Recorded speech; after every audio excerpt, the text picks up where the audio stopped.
Hola, ¿qué tal? Nos sentimos muy contentos de saludarte nuevamente en este espacio Diálogos de Esperanza. Y en esta ocasión, nuevamente tengo la oportunidad de compartir este espacio con Aremi. ¿Cómo estás, Aremi? ¿Cómo te encuentras? Nuevamente muy contenta, muy emocionada por estar aquí en este espacio precisamente para seguir compartiendo palabras de esperanza, diálogos de esperanza con la palabra de Dios. Ok, y como les habíamos contado anteriormente, cada semana estaremos compartiendo una parte, una porción del estudio del libro de Marcos, que es lo que estamos estudiando durante 13 semanas. Así que te invitamos a que tú puedas acompañarnos, no solamente escuchando, la principal motivación, te lo hemos dicho, es que tú y yo podamos leer nuestra Biblia. Y si tú haces eso y te sientes bendecido, te animamos a que tú puedas compartir esa bendición con todas las personas. Así que no sabemos dónde estás ahora, no sé si estás en tu auto, quizás estás cocinando, posiblemente estás caminando, pero si este audio es de bendición para ti, te animamos a compartírselo a alguien que quizás no ha tenido la posibilidad de leer y estudiar la Biblia y llevarse una maravillosa sorpresa de lo lindo que es tener esta bendición de poder estudiar la palabra de Dios. Y en esta semana, Aremi, estamos estudiando algo muy lindo. Un día en el ministerio de Jesús. ¿Qué te parece eso? Imagínate que tú pudieras pasar un día en el ministerio de nuestro Señor Jesús. ¿Qué te parece eso? Me parece muy interesante, sobre todo este título te lleva a la imaginación. ¿Cómo fue Jesús en ese momento? ¿Cómo habrá sido su día? ¿Cómo habrá compartido esas nuevas de esperanza? ¿Cómo habrá sido la relación con la gente? ¡Wow! Esto ha de ser muy, muy interesante esta semana. La lección número 2, por cierto, ya estamos entrando a la segunda semana de esta lección. Un día en el ministerio de Jesús, y eso vamos a estar analizando durante estos minutos. Así es, así que te invitamos, si es posible donde tú estás, tener tu Biblia en este momento, te invitamos a que la puedas tener, pero también te invitamos a hacer lo más especial, que es pedir la presencia de Dios a través de su Santo Espíritu, y quiero pedirle a Aremi que nos dirija en una oración para que Él nos dé la bendición de contar con su guía al abrir su palabra. Claro que sí, vamos a orar. Padre nuestro que estás en el cielo, Señor, santificado sea tu nombre. Te damos muchas gracias porque en estos momentos tenemos la oportunidad de tener la palabra que es tu palabra, Señor, y esta es la que nos motiva, nos anima, nos levanta en momentos de dificultad. Vamos a estudiarla, vamos a meditarla y es por eso que pedimos al Espíritu Santo que nos pueda acompañar. Y esto, Señor, te lo pedimos a ti en el nombre de Jesús, nuestro Salvador. Amén. Amén. Muy bien, un día en el ministerio de Jesús. El texto que nos sirvió de base esta semana en el estudio está en Marcos 1:17 y dice, y les dijo, vengan en pos de mí y los haré pescadores de hombres. Fíjate, Aremi, que cuando tú miras los 4 evangelios, todos inician de una manera diferente. Y lo que nosotros nos encontramos en el libro de Marcos es ese encuentro que él tiene con esos primeros discípulos.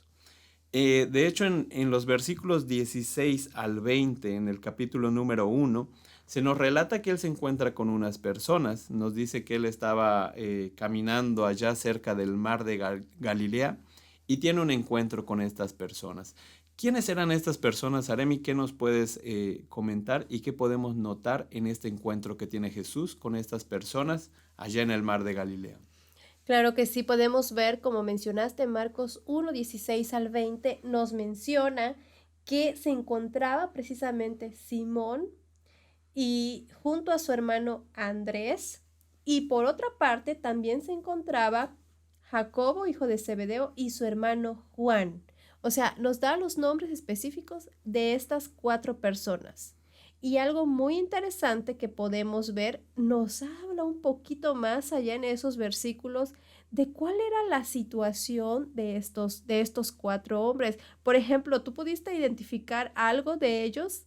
¿Cuáles eran las características que se mencionaban de estas personas? Claro. Por cierto, Simón, al que mencionamos como Simón más adelante, yo creo que todos lo van a identificar más como Pedro. Si decimos Pedro, ya todos nos ubicamos, pues es Claro. Simón como él se llamaba y más adelante lo conocemos ya como Pedro.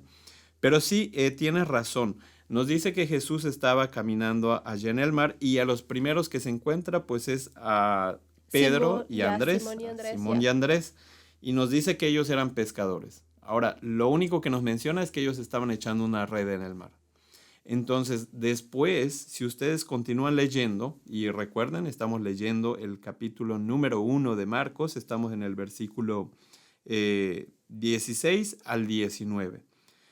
Entonces tenemos el primer encuentro, que es Simón y Andrés. Solo tienen una red. Así es, solamente especifica Entonces una red. se encuentra con estas personas y les dice, venid en pos de mí y haré que seáis pescadores de hombres. ¡Wow!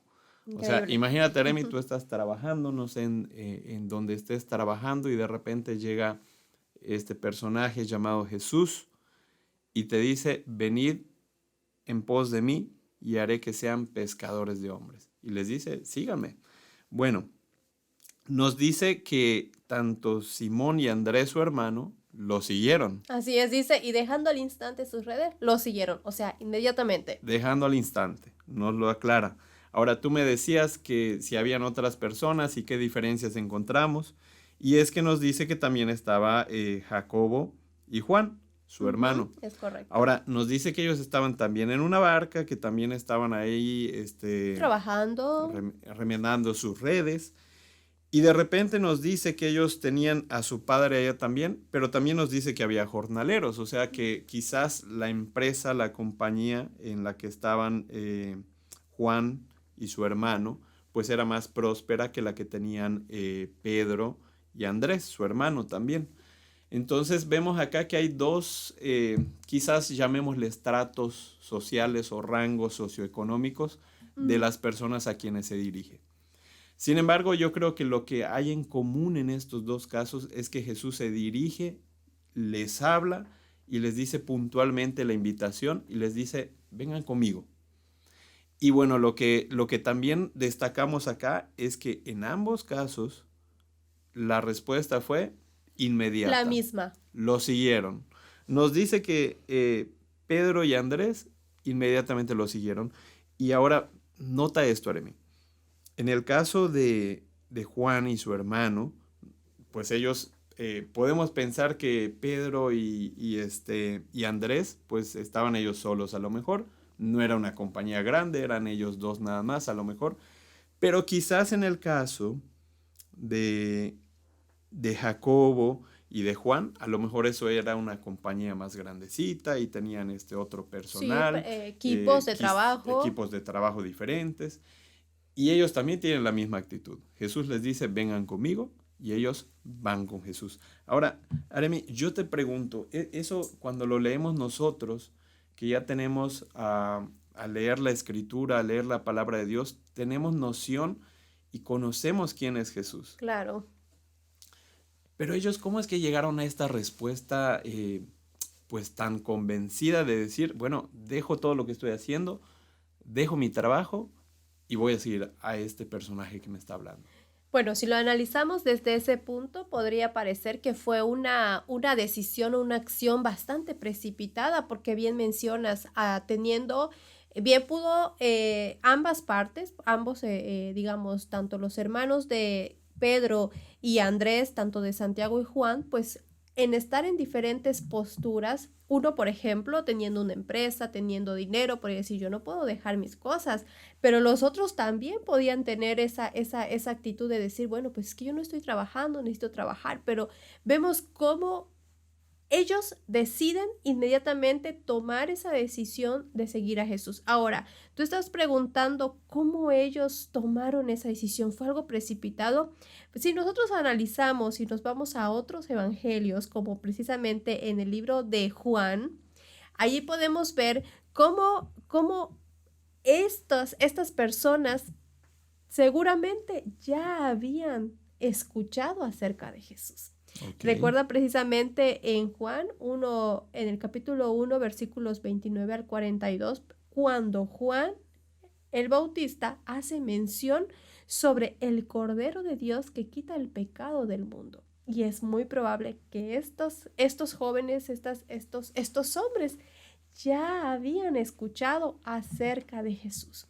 Entonces podemos ver que a pesar de que Marcos nos presenta como una decisión tal vez acelerada, arrebatada, podemos pensar que ya ellos estaban esperando a Jesús. Y esto es increíble porque podemos ver que el Espíritu Santo trabaja y Jesús a lo mejor pasaba por allá y es el Espíritu Santo que motiva a Jesús a decirle, ¿sabes qué? Están esas personas allá esperando por ti. Ok.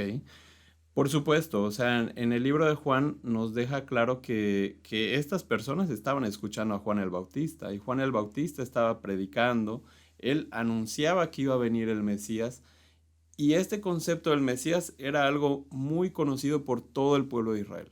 Todo el pueblo judío también estaba a la expectativa de este Mesías. Ahora, la palabra de Dios nos dice que ellos escucharon cuando se refirió Juan el Bautista a Jesús como el Cordero de Dios que quita el pecado del mundo. Y yo coincido con lo que tú estás diciendo. Yo siento que Jesús, al estar en contacto con el Espíritu Santo, fue movido hacia ese lugar donde estaba esa barquita, donde estaban las otras barcas, donde estaban estos 4 pescadores, porque el Espíritu Santo veía en ellos el deseo de encontrar a ese que estaba anunciando Juan el Y Bautista. el corazón dispuesto a escuchar esa Así es. voz y a seguirle. Así es, así que en definitiva, pues es esto lo que los mueve a dar esa respuesta y nosotros lo leemos así sencillo, pero si nos ponemos nosotros a pensar, yo no sé a qué te dedicas tú que nos estás escuchando, pero ponte a pensar que viene de repente un joven ahí de 30 años y te dice, ven y sígueme y yo te voy a hacer pescador de hombres. Imagínate que te está diciendo, ven y deja todo lo que estás haciendo, ponlo en alto. O sea, yo no sé si estás ahorita trabajando, yo no sé si estás ahorita comprando, no sé qué estás haciendo. Pero si él viniera y te encuentra contigo, te dice, ven y sígueme. La historia se escucha muy linda, pero lo que ellos hicieron es dejar todo lo que estaban haciendo. Es decir, estaban trabajando, posiblemente eso representaba su patrimonio, posiblemente en el caso de Juan y su hermano representaba de que, ¿qué van a pensar mis compañeros? No les estoy dejando acá el trabajo botado, ¿no? Sí, Pero bueno, ellos supieron reconocer que era alguien especial el que tenían enfrente y que les estaba diciendo, sígueme. Ahora, nosotros estábamos diciendo al principio que estamos hablando de un día en el ministerio de Jesús. Y ahora, ¿cómo era un día en el ministerio de Jesús? Vemos cómo inició, habló a estos discípulos, a sus primeros discípulos, y nos dice que ellos se fueron a una ciudad llamada Capernaum. Aremi, ¿qué podemos encontrar en la experiencia que tiene Jesús en su ministerio en esta ciudad, en Capernaum? ¿Cómo era un día y particularmente cómo era un sábado en el ministerio de Jesús? es muy lindo cómo lo explica y lo expresa en la Biblia porque cuando nosotros leemos Marcos 1, seguimos en el capítulo 1 de Marcos y ahora estamos en los versículos 21 al 28, precisamente nos habla que Jesús, estando un sábado, entra en la sinagoga y comenzó a enseñar. O sea, vemos que Jesús que hacía los sábados enseñaba, Ujú. enseñaba. Pero lo interesante acá también es la reacción de las personas. Y a mí me llama muchísimo la atención la forma de que las personas reaccionaron, porque nos dice en el versículo 22 que se admiraban de su doctrina, porque les enseñaba como quien tiene autoridad y no como los escribas. Muy interesante este versículo, porque aquí podemos ver las palabras de Jesús tenía poder para captar la atención, pero sobre todo para que la gente estuviera presta a escuchar por una razón. Y acá se hace una comparación muy interesante. Sí podemos ubicar cuál sería esa comparación. Sí, o sea, está haciendo un contraste, ¿no? O sea, está diciendo que posiblemente, yo entiendo cuando leo esto en el versículo 22, ¿no? En el versículo 22 dice, y se admiraban de su doctrina porque les enseñaba como quien tiene autoridad y no como los escribas. Cuando yo leo esto, yo pienso que posiblemente los escribas hablaban de muchas cosas, porque a final de cuentas ellos eran unos eruditos en la ley y posiblemente predicaban sobre muchas verdades. Ahora, el contraste que está haciendo acá es que Jesús dice que hablaba como alguien que tiene autoridad. Y esta expresión es muy importante, porque esta expresión nos dice que Jesús, lo que él predicaba, es porque lo hacía. Claro. En algún momento platicábamos nosotros y decíamos, si él hablaba de tratar bien al prójimo, es porque él trataba bien a todos los semejantes, ¿no? Si él decía que había que ayudar, es porque él ayudaba.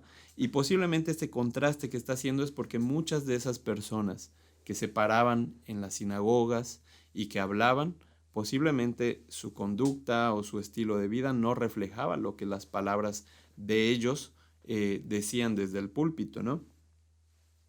Así que entonces encontramos aquí este contraste y vemos que él dedicaba su tiempo a ir a la iglesia también, ¿verdad? Al templo. Sí, un Acudía al sábado de templo. Jesús, ir a la iglesia, al templo, a estudiar, a enseñar, a predicar con el testimonio de igual forma. Exacto. Ahora, ¿recuerdas algún episodio, o sea, que ocurrió en este mismo lugar? Ahí nos dice que en algún momento llegó una persona que estaba poseída por un demonio. ¿Cuál fue el manejo que tuvo en esta situación nuestro Señor Jesús o cuál fue el evento que tuvimos acá? Claro que sí. Nos presenta a esta persona con un espíritu impuro. Pero hay algo muy interesante. Acá nos menciona que este espíritu, pues precisamente le dice, ¿qué tienes con nosotros, Jesús Nazareno? ¿Has venido a destruirnos? Y algo, una cosa importantísima, dice, sé quién eres, identificándolo como el Santo de Dios. Pero la respuesta también de Jesús fue muy interesante porque le dice, cállate y sal de él. ¿Por qué será que Jesús, bueno, el espíritu inmundo había ya reconocido a Jesús, a ese hombre como el santo, como el santo, como el santo de Dios? Pero Jesús en ese momento lo reprende y diciendo, calla. O sea, ya no digas más, No digas no más, no reveles reveles mi mi identidad. identidad. Exacto. Ok, sí, sí, sí, y eso es interesante porque de alguna manera nos destaca aquí que él pues estaba atendiendo a ese problema que tenían, pero cuando se enfrenta con él, pues no quiere que su identidad sea conocida en ese momento, ¿verdad? Ahora, ah, si seguimos leyendo el relato, nos dice que evidentemente el espíritu obedeció, Obedeció el y espíritu el inmundo hombre obedeció. quedó sano. Ahora, el detalle aquí es que vemos a Jesús diciendo, no reveles mi identidad. Obviamente que este evento se conoció y empezó a escucharse por todo el lugar, ¿ok? Pero, ¿cuál será la razón por lo que Jesús a lo mejor no le permitía a este demonio que siguiera hablando en cuanto a su identidad? Nosotros mencionábamos hace ratito, Aremi, que todos estaban a la expectativa del Mesías. Tristemente, nosotros hemos leído que el pueblo de Israel, el pueblo judío, era víctima de la esclavitud, de la opresión del Imperio Romano. Y ellos quizás habían desvirtuado, se habían desviado en el concepto de lo que el Mesías iba a venir a hacer por el pueblo y por el mundo entero. Ellos tenían una visión muy política sobre la función del Mesías y quizás Jesús en ese momento pues prefería mejor darse a conocer a través de su testimonio, a través de sus enseñanzas, Través a de su través de su compasión, doctrina. de su bondad. Exacto. Y no quería que el concepto que ellos tenían de Mesías interfiriera con la aceptación y con que pudieran recibir todas aquellas bendiciones. Y bueno, Aremi, no sé qué piensas tú sobre esto, pero creo que esa es una lección para nosotros. eh, Porque si bien a veces nos ocurren cosas buenas, creo que hay momentos en los que Dios nos dice o debemos de orarle a Dios para saber si es el momento prudente para hablar de algo o para decirle algo a alguien, más allá de que las intenciones sean buenas, ¿no crees? Claro que sí, porque como podemos ver, en este momento, pues Jesús no era su momento, digamos, ¿no? O sea, dice, calla, porque había un propósito que él tenía. Y a veces nosotros por tratar de dar testimonio a otros, podemos de repente no contar con esa prudencia, ¿de acuerdo? Y a veces, por más que las intenciones sean buenas, debemos de pedirle muchísimo, muchísimo a Dios que nos oriente, que nos guíe y que nos dé esa capacidad de discernir cuándo podemos hablarle algo a alguien sobre ciertas doctrinas que nosotros tenemos, ¿verdad? Porque a veces nuestras palabras pueden ser tal vez crueles para aquella persona, aunque para nosotros pueda ser que queremos darle un mensaje de esperanza o de salvación, pero ¿en qué momento podemos darla? Es correcto. Ok, hemos llegado hasta el martes hasta ahora y en el martes entonces continuamos con más del ministerio sabático de Jesús, más en el día de Jesús. Entonces, tenemos que después de que él pasa por este evento lo tiene en la sinagoga, entonces resulta ser que a Jesús lo invitan a la casa de Pedro. Ahora estamos leyendo los versículos del 29 hasta el 34 y ahí nos dice que después de que terminó todo el programa en la sinagoga, entonces le dicen vámonos a la casa. Posiblemente le dijeron vámonos a comer, vámonos a pasar un tiempo en la casa de Simón, en la casa de Pedro. Pero cuando llegan allá, se encuentran con que había un problema. ¿Cuál fue el problema y cuál fue la atención que tuvo nuestro Señor Jesús, Aremi? Claro que sí, mira, cuando ellos llegan a la casa de Pedro, pues precisamente ven que hay una persona que se encuentra acostada con fiebre y es precisamente la suegra de Simón. Y como sabemos y como nos explica la lección, para ese momento una persona que tuviera fiebre tenía solamente dos opciones: o se sanaba o pues tristemente pues no tenía remedio y pues moría. Así es. Entonces, este acto de un milagro de Jesús, ¿no? El poder sanar a esta mujer, pues fue una de las cosas tan impactantes, pero también podemos ver cómo el agradecimiento que ella tenía por el hecho de haber sido sanada.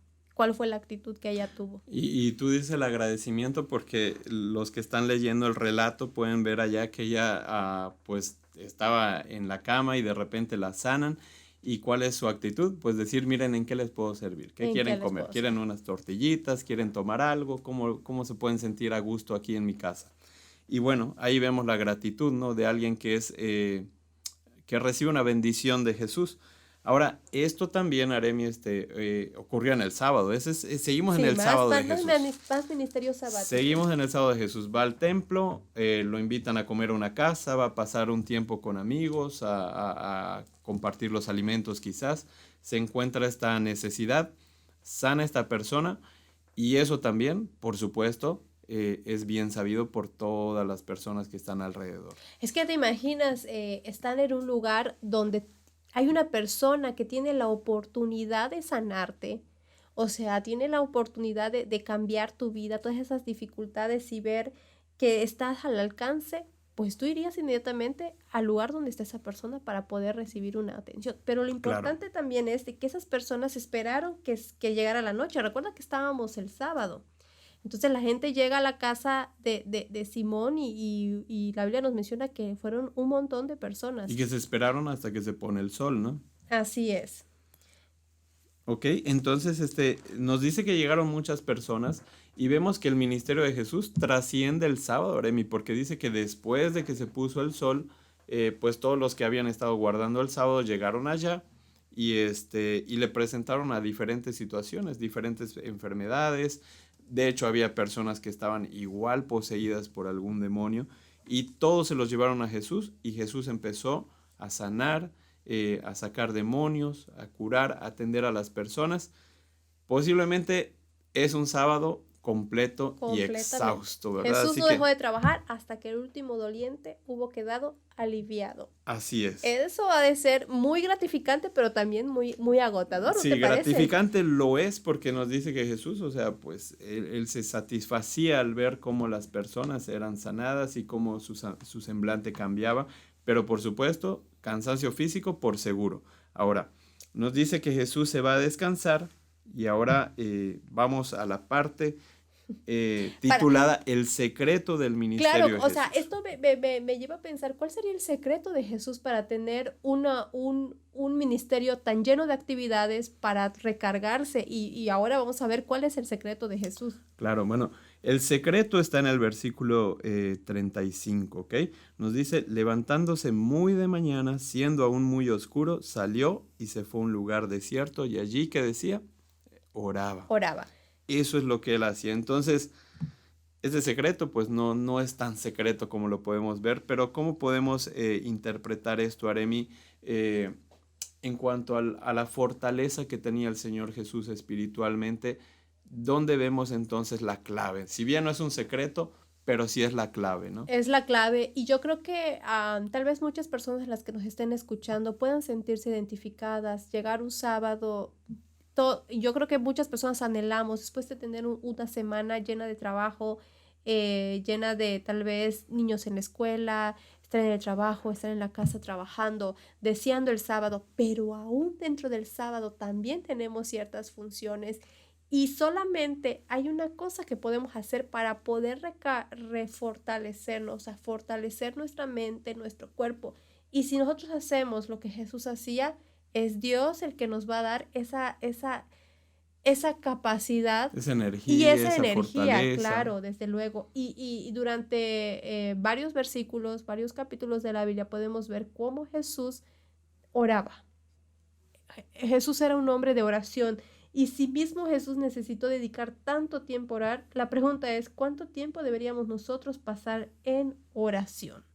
¿Verdad? Esto es, si el mismo Jesús oraba sin cesar, ¿cuánto más nosotros? Y eso a mí me lleva a reflexionar cuánto yo necesito orar. Así es. Yo creo que todos debemos hacernos esa pregunta al mirar cómo nuestro Maestro, nuestro Señor Jesús, podemos notar cuánto tiempo dedicaba a pasar hablando con su Padre. Y creo yo que toda esa fortaleza que él mostraba, todo ese buen ánimo que él mostraba, no importaba todo el cansancio físico porque estaba siendo sostenido en ese momento por el Espíritu Santo. Así que yo creo que esto debiera de motivarnos a nosotros a hacer esta reflexión, como tú dijiste, y quizás hacernos ese desafío, por decirlo de alguna manera, de pasar más tiempo orando y no como a veces nos puede pasar que programamos la oración, que la tenemos ya como algo protocolario O algo monótono, decir o las algo mismas monótono. palabras, contar lo mismo. Yo me imagino a Jesús contando todas las experiencias y sus experiencias siempre fueron diferentes. Entonces nosotros podemos hacer lo mismo, no caer, como diría, en esa monotonía, en unas palabras ya memorizadas, sino que realmente sea una plática con Dios, Claro, que nosotros podamos externar nuestro sentir, nuestras emociones y las cosas que estamos realmente sintiendo en ese momento. Esa es una plática que se da, pues como lo dice, ¿no? Como estuviéramos platicando con un amigo. claro. Ahora, Aremi, después de todo este evento, pues muchas personas al día siguiente van a tratar de contactar a Jesús. Los discípulos le dicen, mira, hay mucha gente que quiere verte, que quiere que tú la escuches. Y pues Jesús les dice algo que parece sumamente extraño. Les dice, nos tenemos que ir a otro lugar. Tenemos que ir a otro lugar porque hay que llevar estas mismas buenas noticias, hay que ir a ayudar a otras personas en otro lugar. Entonces él se va a otro lugar y empieza otra vez a hablar. Y empieza a predicar, empieza a enseñar. Y están personas enfermas ahí, de todas las enfermedades. Sin embargo, nos dice, estamos ya en los versículos del 40 al 45, ahí en el primer capítulo de Marcos. En el día jueves estamos leyendo esta parte donde viene un leproso, Aremi, un leproso. De todas las enfermedades que existían en ese momento, esta enfermedad era algo muy, Terrible. muy terrible. Yo creo que hay una palabra que es muy dura, pero era lo que vivían estas personas. Estaban marginadas de la sociedad. Y nos dice que viene este leproso, que mira a Jesús, mira cómo están siendo sanados todos, y él se empieza a acercar. empieza a vencer ese miedo, esa vergüenza. Sabiendo que no debía. No debía. No debía. No debía. De hecho, se nos dice en un libro como El deseo de todas las gentes, que la gente cuando se daba cuenta quién era, que era un leproso, se empezaba a alejar, posiblemente la mirada de repudio, pero este leproso, al mirar allá a este Salvador, a este sanador, Ve su él esperanza. deja de ver eso, ve una esperanza y se acerca hasta él. Ahora, cuando se acerca hasta él, le dice, si quieres, puedes limpiarme, le dice a Jesús. Y Jesús lo que hace, le dice, quiero, sé limpio. Pero no solamente le dice, quiero, sé limpio, sino que lo toca. Y esto es algo muy Un detalle significativo. muy importante, sí. La lepra era una enfermedad que terminaba en la muerte, pero era una enfermedad contagiosa igual. Y como toda enfermedad contagiosa tenía ciertas normas, ciertos protocolos, y por supuesto la sociedad en aquel entonces tenía que no podía acercarse esta persona a ningún otro ser humano. Y si alguien tenía contacto accidental con un leproso, pues quedaba contaminado y debía de estar separado hasta cierto tiempo. Y el acto que hizo Jesús de tocarlo, o sea, refleja algo tan increíble porque tú puedes ver otros mensajes, otros milagros referentes a la sanidad, cuando Jesús solamente por hablar, la persona ya estaba sana, pero en este momento Jesús no solo habló, sino que tocó. Lo tocó. Lo tocó. Lo tocó. Y eso es un mensaje muy interesante porque yo veo a un Jesús que trata de darnos un mensaje en todo lo que hace, no solo en todo lo que dice. Y al tocarlo, o sea, yo creo que Él muestra esa comunión que tiene con su Padre. A final de cuentas, nosotros sabemos que Jesús es el dador de la vida. Más adelante lo encontramos diciendo, yo soy la resurrección y la vida. Y nos da evidencia de que no hay ninguna enfermedad, ninguna bacteria, ningún virus que pueda resistirse delante del dador de la vida, ¿no? Y entonces Jesús tiene esta actitud, lo sana, le dice quiero, sé limpio, le muestra con amor, lo toca, ese hombre cuánto tiempo Aremi habrá pasado sin recibir un contacto con otro ser humano, un abrazo, un gesto de cariño, y Jesús le dice quiero, sé limpio. Pero le hace un pedido especial también. Nos dice la palabra de Dios que le dice, no le digas a nadie. Ve con el sacerdote, muéstrale y ofrece, dice, por tu purificación lo que Moisés mandó. O sea que Jesús tenía presente la palabra de Dios. O sea, le dice todo lo que Moisés dijo, el protocolo que Moisés les ha dado, eso es lo que tienes que hacer, pero no se lo digas a nadie. Otra vez Jesús vemos diciéndole, no digas lo que yo hice, no le digas a nadie. ¿Por qué vemos otra vez este gesto de Jesús de decir, no lo cuentes todavía, no cuentes qué hice yo? ¿Qué es lo que podemos encontrar aquí, Aremi? Claro, podemos ver que lo comentábamos, ¿no? Esos prejuicios hacia Jesús, ¿no? En el hecho de que si contaba su curación, esto podía prejuiciar la decisión del sacerdote en contra de Jesús.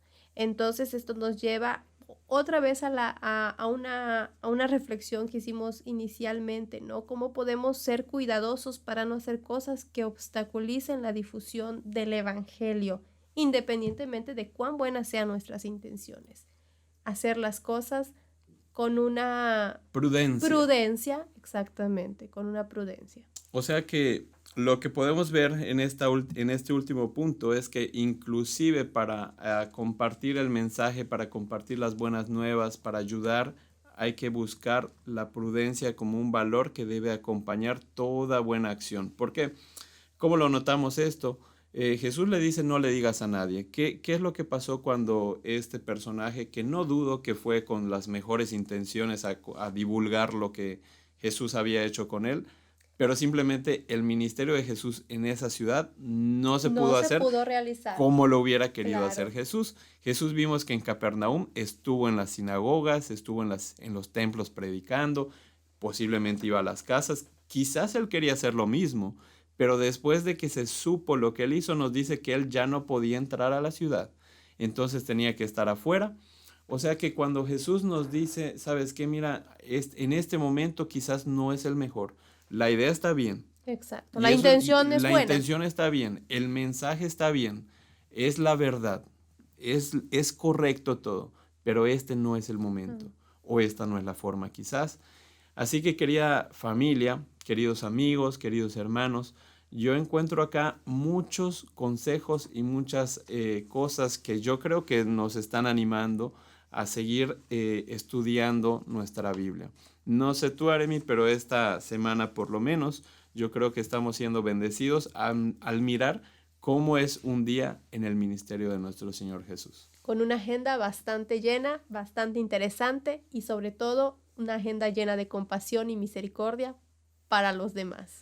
Así es. Así que te invitamos y te invitamos a que tú sigas estudiando tu Biblia. Recuerda que este espacio, Diálogos de Esperanza, pretende motivarnos a ti y a mí a que nosotros estudiemos la Biblia y como hoy lo vimos, lo estudiemos en oración.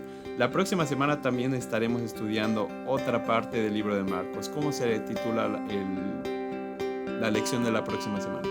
Muy bien, la lección número 3 con el título Controversias. Les animamos a seguir estudiando la palabra de Dios. Así que les agradecemos por acompañarnos en este espacio. No olviden compartirlo si ha sido de bendición para ti con todas aquellas personas que tú consideras que deben de tener un encuentro con Jesús. Hasta la próxima.